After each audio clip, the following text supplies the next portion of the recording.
Yang terhormat para anggota Dewan, hadirin yang kami muliakan, marilah kita memasuki acara keempat rapat paripurna Dewan hari ini, yaitu persetujuan perpanjangan waktu pembahasan terhadap 1. Rancangan Undang-Undang tentang perubahan atas Undang-Undang Nomor 5 Tahun 2014 tentang Aparatur Sipil Negara, dan 2. Rancangan Undang-Undang tentang Landas Kontinen dilanjutkan dengan pengambilan keputusan. Berdasarkan laporan pimpinan Komisi 2 dan pimpinan Pansus kepada rapat konsultasi pengganti rapat Bamus pada tanggal 9 November 2022 dan 16 November 2022 meminta perpanjangan waktu pembahasan terhadap rancangan undang-undang tentang perubahan atas Undang-Undang Nomor 5 Tahun 2014 tentang Aparatur Sipil Negara dan rancangan undang-undang tentang Landas Kontinen sampai dengan masa persidangan ketiga yang akan datang. Sehubungan dengan itu, dalam rapat paripurna hari ini, apakah kita dapat menyetujui perpanjangan waktu pembahasan terhadap kedua rancangan undang-undang tersebut sampai dengan masa persidangan ketiga yang akan datang? Setuju. Terima kasih. Cuplikan yang kita tonton barusan tadi, itulah perkembangan terakhir tentang RUU Perubahan Undang-Undang Nomor 5 Tahun 2014 tentang ASN. Yang menarik di RUU Perubahan Undang-Undang Nomor 5 Tahun 2014 tentang ASN tersebut adalah terkait dengan honorer. Di sana ada diamanatkan, bahkan tertulis bahwa honorer wajib diangkat menjadi PNS.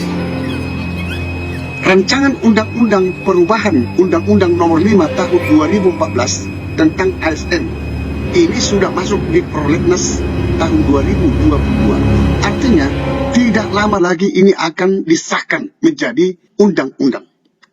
Yang barusan kita tonton tadi itu adalah perkembangan terakhir pada sidang DPR hari Kamis 17 November 2022.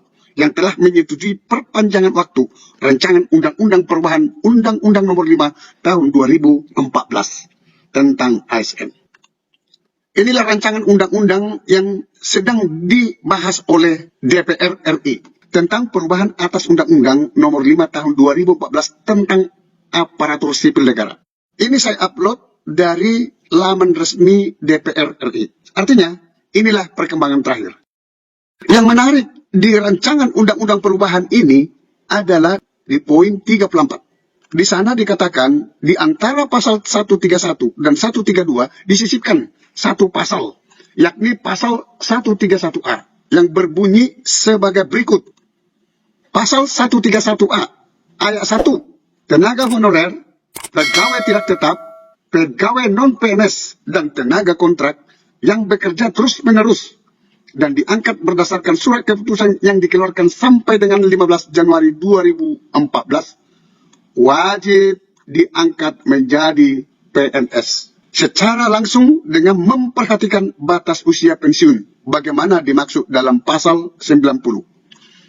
Di pasal 90 itu, usia pensiun adalah 58 tahun untuk pejabat administrasi. Yang dimaksud dengan bekerja terus-menerus adalah seseorang yang telah bekerja dengan akumulasi waktu kerja paling sedikit 3 tahun. Kita lanjut pada ayat yang kedua. Pengangkatan PNS sebagaimana dimaksud pada ayat 1 didasarkan pada seleksi administrasi berupa verifikasi, validasi data, surat keputusan pengangkatan. Yang memvalidasi ini dan memverifikasi ini nanti adalah dari BKN. Jadi, tenaga honorer ini tidak mengikuti seleksi lagi. Hanya seleksi administrasi saja.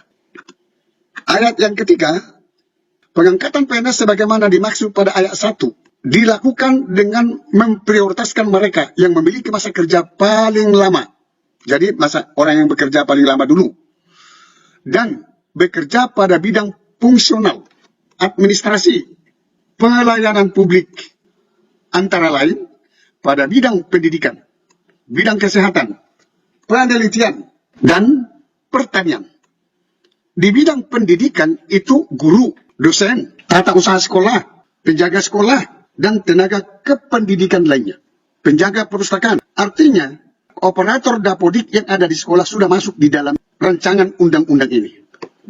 Bidang kesehatan, itu dokter, apoteker, terapis, administrator kesehatan, tenaga kesehatan lainnya.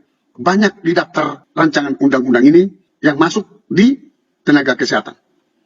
Di bidang administrasi dan teknis lainnya sudah termasuk satpam, cleaning service, supir, pramusaji yang tadinya tidak masuk di pendataan non-ASN Di rancangan undang-undang ini sudah masuk. Jadi tenaga honorer itu sangat diorangkan di rancangan undang-undang ini. Keempat, pengangkatan PNS sebagaimana dimaksud pada ayat 1 dilakukan dengan mempertimbangkan masa kerja, gaji, ijazah pendidikan terakhir, dan tunjangan yang diperoleh sebelumnya. Ayat 5, tenaga honorer, pegawai tidak tetap, pegawai tetap non-PNS, dan tenaga kontrak diangkat menjadi PNS oleh pemerintah pusat. Jadi yang mengangkat tenaga honorer ini nanti adalah pemerintah pusat, bukan pemerintah daerah. Jadi ini semakin jelas nasib daripada tenaga-tenaga honorer. Di poin 36 di perubahan RUU ini, di antara pasal 135 dan pasal 136 disisipkan satu pasal, yakni pasal 135A, yang berbunyi sebagai berikut. Pasal 135A, ayat 1, pengangkatan tenaga honorer, pegawai tidak tetap, pegawai tetap non-PNS, dan tenaga kontrak menjadi PNS, sebagaimana dimaksud pada pasal 131. Itu yang saya bacakan tadi. Ayat 1, dimulai 6 bulan, dan paling lama 3 tahun setelah undang-undang ini diundangkan.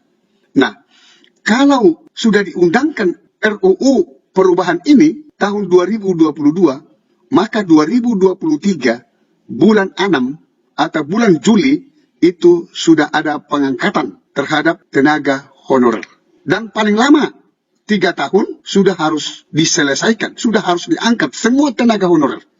Inilah yang diamanatkan di rancangan undang-undang perubahan ini. Ayat 2, pada saat undang-undang ini mulai berlaku, pemerintah tidak diperbolehkan melakukan pengadaan tenaga honorer, pegawai tidak tetap, pegawai tetap non-PNS, dan tenaga kontrak.